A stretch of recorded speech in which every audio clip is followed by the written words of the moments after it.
Tensions crackle like live wires. Walls, once a source of security, now feel like a suffocating cage. Antonio Ferrara, notorious thief, paces his cell, a storm brewing in his steely gaze. Freedom, a distant memory, beckons with a siren's song. But this isn't your average jailbreak. Antonio Ferrara, known as Le Roi de la Belle, the king of beautiful escapes, is a French-Italian criminal infamous for his spectacular prison breaks and involvement in armed robberies. Born in 1973 in a working-class suburb of Paris to Italian immigrant parents, Ferrara's early life was marked by poverty and crime.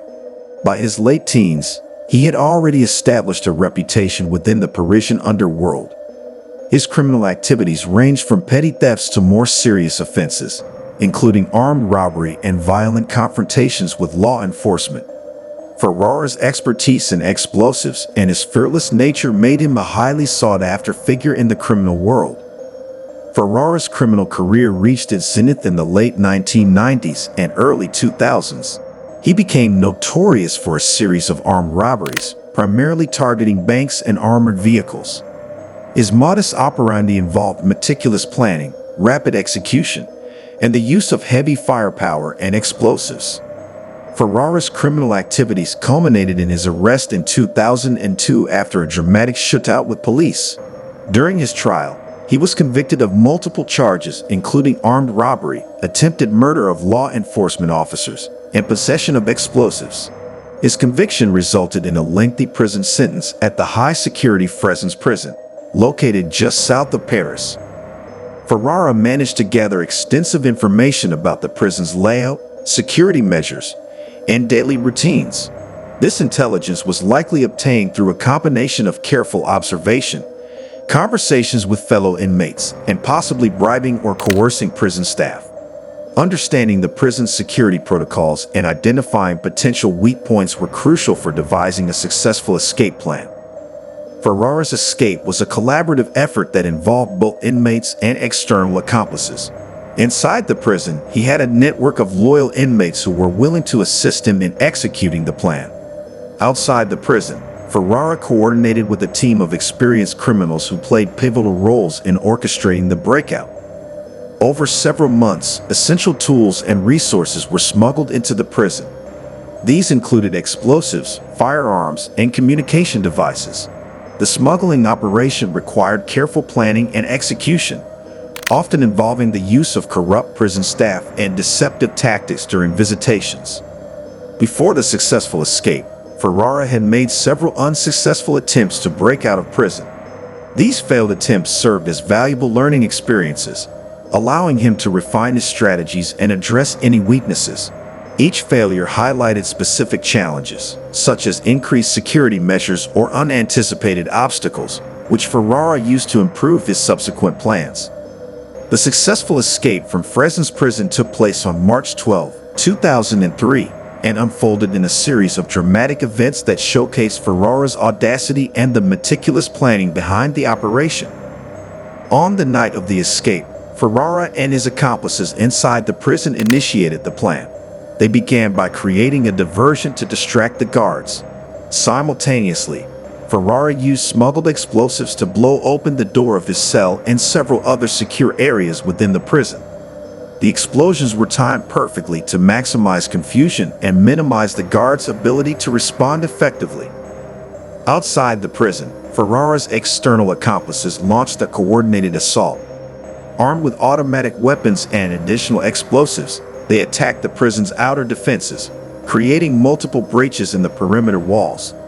The attackers used high-powered rifles and grenades to suppress the prison guards and disable security systems.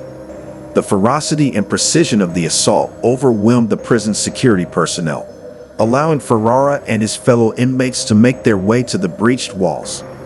Once outside the prison, Ferrara and his accomplices quickly boarded getaway vehicles that were strategically positioned nearby. These vehicles, equipped with false license plates and driven by experienced criminals, sped away from the scene, navigating through a pre-planned route designed to evade police roadblocks and surveillance. The escapees split into smaller groups, each taking different routes to further confuse pursuing law enforcement. The escape triggered one of the largest manhunts in French history. Law enforcement agencies, including the National Gendarmerie and Interpol, mobilized extensive resources to track down Ferrara and his accomplices. Authorities used a combination of traditional investigative techniques and advanced technology to gather intelligence on Ferrara's whereabouts. This included monitoring communications, analyzing surveillance footage, and leveraging informants within the criminal underworld. The investigation was complicated by Ferrara's ability to move swiftly and utilize safe houses provided by his extensive criminal network. Recognizing the possibility that Ferrara might flee the country, French authorities sought the assistance of international law enforcement agencies. This collaboration proved crucial in tracking Ferrara's movements across borders and ensuring that he had few places to hide. Coordination with neighboring countries' police forces and Interpol allowed for a more comprehensive and effective manhunt. Despite his initial success, Ferrara made several critical mistakes that ultimately led to his recapture. One of the most significant errors was his reliance on known associates and criminal contacts, whose activities were closely monitored by law enforcement. Additionally, Ferrara underestimated the extent of the resources that would be mobilized to apprehend him, making moves that exposed him to detection. Antonio Ferrara's freedom lasted just over 4 months. He was eventually recaptured on July 10, 2003, in a rented apartment in Vitry-sur-Seine, a suburb of Paris. The arrest was the result of an intensive surveillance operation that pinpointed his location. A heavily armed police team stormed the apartment, apprehending Ferrara without incident. At the time of his capture, Ferrara was found with a substantial arsenal of weapons, indicating that he had been prepared for a violent confrontation. Ferrara's dramatic escape and subsequent recapture had significant repercussions. The event led to increased scrutiny of the French prison system, highlighting vulnerabilities in security protocols and the potential for corruption among prison staff.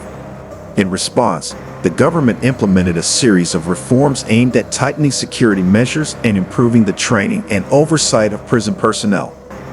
The escape and manhunt captivated the French public and media, turning Ferrara into a notorious figure. His audacity and the sheer scale of the operation garnered widespread attention, leading to numerous articles, documentaries, and even books about his criminal exploits. Ferrara's story became a symbol of both the daring nature of criminal enterprise and the relentless pursuit of justice by law enforcement.